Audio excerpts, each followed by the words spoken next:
आजवर अजित पवारांच्या खूप बातम्या चालवल्या. आज इथे दौरा, उद्या तिथे पाहणी. पण अजित पवारांच्या निधनाची बातमी सुद्धा देण्याची कधी वेळ येईल असं कधीच वाटलं नव्हतं. अजित पवारांचा बारामतीत विमान अपघातात मृत्यू झाला.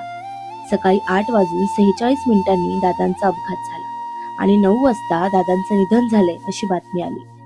सुरुवातीला हे खरं आहे यावर विश्वास बसत नव्हता, पण दादांचा अपघात झालाय याची माहिती घेण्यासाठी मी सुनील तटकरे यांना कॉल केला. त्यांच्या आवाजातला हुंदका ऐकला आणि कान सुन्न पडले. हळूहळू अपघाताच्या ठिकाणाचे व्हिडिओ यायला सुरुवात झाली. सगळे नेते निघायला सुरुवात झाली. दादांच्या निधनाची बातमी चालवली. सगळं समोर दिसत होतं, व्हिडिओ येत होते, पण विश्वास बसत नव्हता. हे माझ्या सोबत नाही तर दादांना मानणाऱ्या प्रत्येकासोबत होत असेल. अनेकदा तुम्ही दादांचा तापट स्वभाव पाहिला असेल, पण हे तेच दादा आहेत ज्यांच्यामुळे राजकारणातलं राजकारण हे जिवंत आहे. पत्रकारांनी कितीही तिडसट प्रश्न विचारले ना तरी जशास तसं करणारे दादा होते. कधीही जातीपातीचं राजकारण न करता हक्कासाठी जे आहे ते सरळ बोलणारे दादा आज आपल्यात नाहीयेत. असं म्हणतात, जो सर्वांना आवडतो तो देवालाही आवडतो.